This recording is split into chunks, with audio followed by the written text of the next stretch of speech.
ಈ ಬಾಟಲ್ಗಳು ಅದರೊಳಗಿನ ಸಾಸ್ ಎಷ್ಟೊಂದು ಕಲರ್ಫುಲ್ ಆಗಿದೆಯಲ್ಲ. ಆದರೆ ಇದು ಕಲರ್ಫುಲ್ ಮಾತ್ರ, ಆದರೆ ಇದು ಭಯಂಕರ ಡೇಂಜರ್. ಯಾಕಂದರೆ ಈ ಬಾಟಲ್ ಒಳಗಿರುವುದು ಯಾವುದು ಕೂಡ ಸ್ವಾಭಾವಿಕ ಹಣ್ಣಿಂದ ಮಾಡಿರುವಂಥದ್ದಲ್ಲ, ಎಲ್ಲವೂ ಕೂಡ ಕೃತಕ ಸಿಂಥೆಟಿಕ್ ವಸ್ತುವಿನಿಂದ ಮಾಡಿರುವುದು. ಇದು ಅತ್ಯಂತ ಭಯಾನಕ ರೋಗಗಳಿಗೆ ಕಾರಣ ಆಗುತ್ತೆ, ಗೊತ್ತಾ?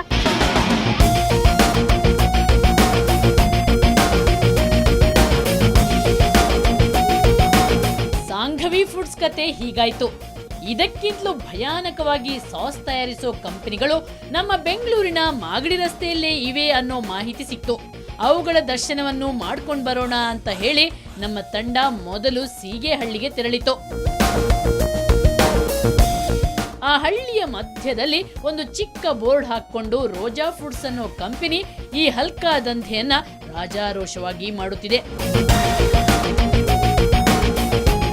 ನಮ್ಗೆ ಸಾಸ್ ಬೇಕು ಅಂತ ಕೇಳಿಕೊಂಡು ಒಳಗೆ ಪ್ರವೇಶಿಸಿದ್ವಿ. ಅಲ್ಲಿಯೂ ದೊಡ್ಡ ದೊಡ್ಡ ಬ್ಯಾರೆಲ್ಗಳಲ್ಲಿ ಅಕ್ಕಚ್ಚು ತುಂಬಿಸಿಡುವ ಹಾಗೆ ಸಾಸ್ ರೆಡಿ ಮಾಡಿ ತುಂಬಿಸಿಟ್ಟಿದ್ರು.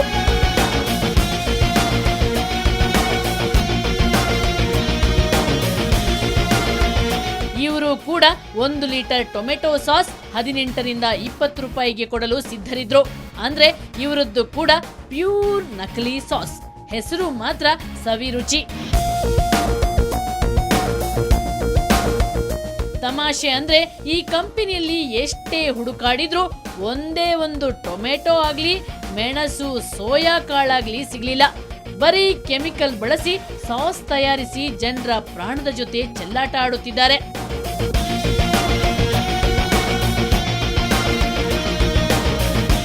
ಇಲ್ಲಿಂದ ನೇರವಾಗಿ ಹೊರಟ ನಾವು ಮಾಗಡಿ ಮುಖ್ಯ ರಸ್ತೆಯ ಹಿಂಭಾಗದಲ್ಲೇ ಇರೋ ಬೋರ್ಡ್ ಇಲ್ಲದ ಸಾಸ್ ತಯಾರಿಸೋ ಘಟಕಕ್ಕೆ ನುಗ್ಗಿದೆವು.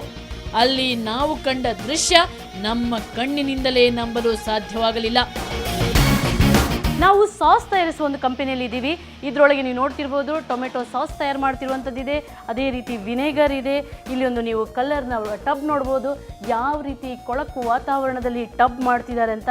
ಇಂಥ ಟಬ್ಗಳಲ್ಲಿ ನಾವು ತಿನ್ನುವಂಥ ಆಹಾರನ ತಯಾರಿಸ್ತಾರೆ.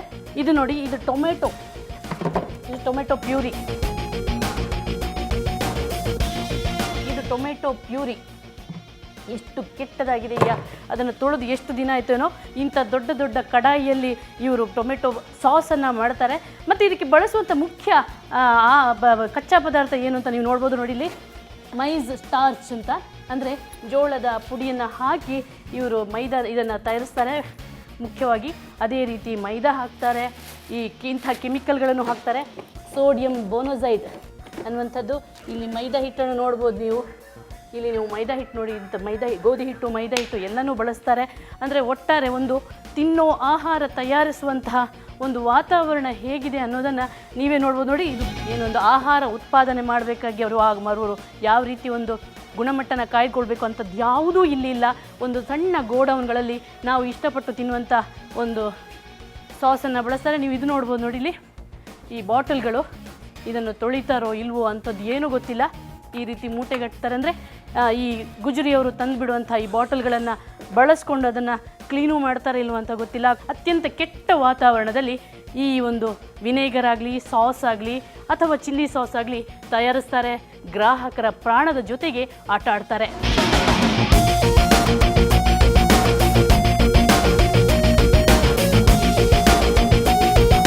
ಈ ಕಂಪನಿಗಳಲ್ಲಿ ಸಂಗ್ರಹಿಸಿದ ಕಲರ್ ನೀರಿನಂತಿರುವ ಸಾಸ್ ಅನ್ನು ಸರ್ಕಾರದ ಪ್ರಯೋಗಾಲಯದಲ್ಲಿ ಪರೀಕ್ಷೆಗೆ ಕೊಟ್ಟಾಗ ಇದು ತಿನ್ನಲು ಯೋಗ್ಯವೇ ಇಲ್ಲ ಅನ್ನೋ ವರದಿ ಕೊಟ್ರು.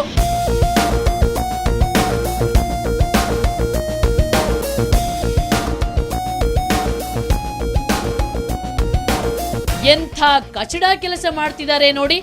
ಇಷ್ಟೊಂದು ರಾಜಾರೋಷವಾಗಿ ಇವರು ಈ ಕೆಟ್ಟ ದಂಧೆಯನ್ನ ಮಾಡೋದು ಆರೋಗ್ಯ ಇಲಾಖೆಯ ಅಧಿಕಾರಿಗಳಿಗೆ ಕಾಣಿಸುತ್ತಿಲ್ವಾ?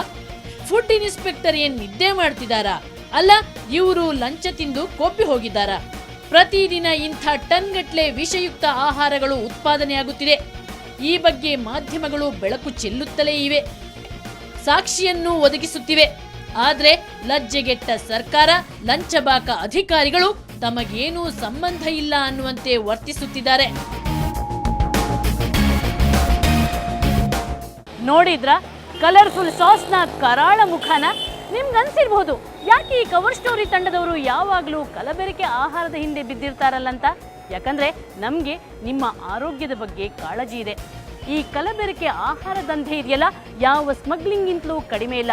ಈ ಸ್ಮಗ್ಲಿಂಗ್ ಅತ್ಯಂತ ಅಪಾಯಕಾರಿಯೂ ಹೌದು. ಹಾಗಾಗಿ ಸ್ನೇಹಿತರೆ, ನಿಮ್ಮ ಆರೋಗ್ಯದ ಬಗ್ಗೆ ಕಾಳಜಿ ಇರಲಿ. ಇಂಥ ಕಲಬೆರಕೆ ಆಹಾರನ ತಿನ್ಬೇಡಿ. ಇದು ಇವತ್ತಿನ ಕವರ್ ಸ್ಟೋರಿ. ಮುಂದೊಂದು ಸ್ಫೋಟಕ ಸುದ್ದಿಯೊಂದಿಗೆ ಮತ್ತೆ ಬರ್ತೀನಿ ಶುಕ್ರವಾರ. ಅಲ್ಲಿವರೆಗೆ ನಿಮ್ಗೇನಾದರೂ ಸಮಸ್ಯೆ ಸಂಕಷ್ಟ ಇದ್ರೆ ನಮ್ಮ ಈ ವಿಳಾಸಕ್ಕೆ ಬರೆಯಿರಿ. ಕವರ್ ಸ್ಟೋರಿ ವಿಭಾಗ ಸುವರ್ಣ ನ್ಯೂಸ್ 24/7, ನಂಬರ್ 36 ಕ್ರೆಸೆಂಟ್ ರಸ್ತೆ, ಶಿವಾನಂದ ಸರ್ಕಲ್ ಹತ್ತಿರ, ಬೆಂಗಳೂರು 1.